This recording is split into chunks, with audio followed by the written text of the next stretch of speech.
কাশিদাসী মহাভারত সভা পর্ব ০৬ জরাসন্ধের জন্মবৃত্তান্ত। ধর্মরাজ বলেন, বলহ নারায়ণ। জরাসন্ধ নাম তার কিসের কারণ? কত বল ধরে সে, কাহার পাইল বর? তোমা হিংসি রক্ষা পাইল, বিস্ময় অন্তর। গোবিন্দ বলেন, রাজা কর অবধান। জরাসন্ধ বিবরণ কহিত অবস্থান। মগধ দেশের রাজা নাম বৃহদ্রথ। অগণিত সৈন্যগণ গজবাজি রথ। ভেজে সূর্য, ক্রোধে যম, ধনে যক্ষপতি। রূপে কামদেব রাজা ক্ষমাগুণে খ্যাতি। নিরন্তর যজ্ঞ করে, অন্যে নাহি মন। দুই কন্যা দিল তারে কাশীর রাজন। পুত্রার্থী পুত্রেষ্টি যজ্ঞ করে মহিপাল। না হইল বংশ তার গেল যুবাকাল। আপনারে ধিক্কার করিয়া নরপতি। রাজ্যতত্ত্বজী বনে গেল ভার্যা সংহতি।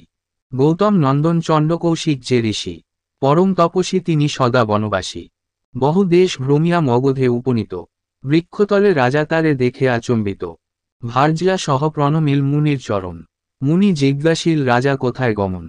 করজোরে বলে রাজা বিনয় বচন। মম দুঃখ অবধান কর তপোধন। বহু কর্ম করিলাম রাজ্যে হইয়া রাজা। সমুচিত বিধানেতে পালিলাম প্রজা। ধনে জনে প্রয়োজন নাহি তপোধন। সর্বশূন্য দেখি মুনি বিনা পুত্রধন। এই হেতু রাজ্যতত্ত্বজি যাই বনবাস। তপস্যা করিব গিয়া লইয়া সন্ন্যাস। রাজার বিনয় শুনি গৌতম নন্দন। ধ্যানেতে বসিয়া মুনি চিনতে ততক্ষণ। হেনকালে দৈবে সেই আম্রবৃক্ষ হইতে। আচম্বিতে এক আম্র পড়িল ভূমিতে। আম্র লয়ে মুনিবর হৃদে লাগাইল। হরিষে রাজার করে অর্পিয়া কহিল, এ ফল খাইতে দেহ প্রধান ভার্যারে। গুণবান পুত্র হবে তাহার উদরে। বাঞ্ছাপূর্ণ হইল রাজা, যা নিজ ঘর। এত শুনি আনন্দিত হইল নরবর। মুনি প্রণমিয়া রাজা নিজালয়ে গেল। দুই ভার্যা সমান দহারে বাটি দিল। দুই ভাগ করি দহে করিল ভক্ষণ। এককালে গর্ভবতী হইল দুইজন। একই সময়ে দুই রানী প্রসরিল। বিস্ময় এককালে দহে নির্খিল। এক চক্ষু নাসাকর্ণ এক পদকর। অর্ধ অর্ধ অঙ্গ দেখি বিস্ময়ে অন্তর। হৃদয় হানিয়া কর বিষাদে বলিল, 10 মাস গর্ভব্যথা বৃথা বহি গেল। নিরাশ হইয়া দহে ঘৃণা করি মনে। ফেলাইয়া দিতে আজ্ঞা কইলা দাসীগণে। চতুষ্পথে ফেলাইয়া দিল ততক্ষণে। জরা নামে রাক্ষসী আইল সেই স্থানে। সদাই শোনিত মাংস আহার তাহার। সংসারের গর্ভপাতে তার অধিকার। রাজগৃহে গর্ভপাত শুনিয়া ধাইল। অর্ধ অর্ধ অঙ্গ দেখি বিস্ময় মানিল। আপন নয়নে ইহা কখন না দেখে। দুই হাতে দুই খান ধরিয়া নির্খে। রহস্য দেখিয়া দুই সংযোগ করিল। আচম্বিতে দুই অঙ্গ একত্র হইল। উমা উমা করি কান্দে মুখে হাত ধরি। আশ্চর্য দেখিয়া চিত্তে ভাবে নিশাচরি। না হবে উদরপূর্ণে ইহারে খাইলে। নৃপতি হইবে তুষ্ট এ পুত্র পাইলে। এত চিন্তি কোলে করি লইল নন্দন। মেঘের গর্জন যিনি শিশুর নিঃসন। মনুষ্যের মূর্তি ধরি জরা নিশাচরি। রাজার সম্মুখে গেল পুত্রে কোলে করি। নৃপতিরে কহিল সকল বিবরণ। হে নৃপ, নহ এই আপন নন্দন। পুত্র পেয়ে উল্লাসিত হইল নৃপতি। তবে জিজ্ঞাসিল রাজা রাক্ষসীর প্রতি, কে তুমি, কোথায় বাস, কি তোমার নাম? কার কন্যা, কার ভার্যা, কোথা তমধাম? এত স্নেহমম প্রতি কিসের কারণে? আমারে এমত করে নাহি ত্রিভুবনে। রাজার বচন শুনি বলে নিশাচরি, গৃহদেবী দিলা নাম সৃষ্টি অধিকারী। দানব বিনাশে মোর হইল সৃজন। সর্বগৃহে থাকি রাজা করহ শ্রবণ। আমারে সপুত্রা নবযৌবনা করিয়া, যে জন রাখিবে গৃহ ভিত্তিতে আঁকিয়া। যা সুত ধন ধান্যে সদা তার ঘর। পরিপূর্ণ থাকিবে, শুন রাজ্যেশ্বর। তব গৃহে পূজা রাজা পাই অনুক্ষণ। তাই রক্ষা করিলাম তোমার নন্দন। সমুদ্র শোষয় রাজা মোর এই পেটে। সুমেরু সদৃশ মাংস খাইলে না আটে। তব গৃহে পূজা লভি সন্তোষ আমার। এই হেতু রাখিলাম তোমার কুমার। এই বলি রাক্ষসী চলিল নিজ স্থান। পুত্র পেয়ে নরপতি মহা হর্ষবান। জাতকর্ম বিধিমত করিল রাজন। অনুমান করি নাম দিল দ্বিজগণ। জরায় সন্ধিত হেতু নাম জরাসন্ধু।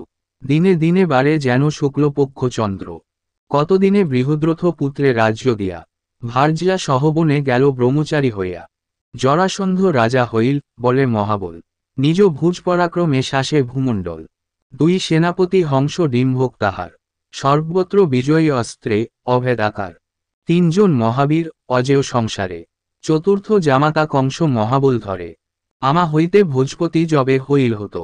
তথা হইতে গদা প্রহারিল বারহদ্রথ। শতেক যোজন গদা এল আচম্বিতে। মথুরা কম্পিত যেন গিরি বজ্রাঘাতে। সংগ্রামে সাজিয়া এল 18 বার। এওৎস অক্ষৌহিনী সহ পরিবার। হংস নামে এক রাজা ছিল সঙ্গতার, বলভদ্র হাতে সেই হইল সংহার। মরিল মরিল হংস, হইল এই শব্দ, শুনি মগধের লোক হইলেক স্তব্ধ। ডিম্বক করিত সেই রাজ্যের রক্ষণ, সুনীল সংগ্রামে হইল ভ্রাতার মরণ। সহিতে নারীর শোক হইল অস্থির, ডুবিয়া যমুনা জলে তত্ত্বজিল শরীর। জরাসন্ধ সহতবে হংস গেল ঘর, সুনীল মরিল শোকে ডুবিয়া সদর। ভাতৃশোকে হংস আর ক্ষণে না রহিল, যমুনার জলে সেও ডুবিয়া মরিল। হেনমতে ডুবিয়া মরিল দুইজন, একমাত্র জরাসন্ধ আছয় দুর্জন। সংগ্রামে জিনিতে তারে নাহিক ভুবনে, উপায় আছয় এক চিন্তিয়াছি মনে। মল্লযুদ্ধ বিনা তার না হয় নিধন, বৃকোদর বাহুবলে করিবে সাধন। আমার হৃদয় যদি যান মহাশয়, আমার বচনে যদি থাকয় প্রত্যয়। পৌরুষ বৈভব যদি বাঞ্ছ নরপতি, ভীমার্জুনে দেহ রাজা আমার সংহতি। কৃষ্ণের বচন শুনি ধর্মের নন্দন, একদৃষ্টে চান ভীমার্জুনের বদন। হৃষ্টমুখ দুই ভাই দেখি নরপতি, কহেন মধুর বাক্যে গোবিন্দের প্রতি। কি কারণে এমত বলিলা যদুরায়, তোমা বিনা পাণ্ডবের কি আছে উপায়। লক্ষ্মী পোড়াংমুখ যারে, সে তোমা না জানে, সহজে পাণ্ডব বন্ধু খ্যাত ত্রিভুবনে। তব নাম নিলে ভয় নাহি ত্রিজগতে, তার কি আপদ যার থাকিবা সঙ্গেতে। এত বলি নরপতির দুই ভাই লয়, গোবিন্দের হাতেতে দিলেন সমর্পিয়ে। মহাভারতের কথা অমৃতের ধার, কাশিরাম দাস কহে, রচিয়া পয়ার।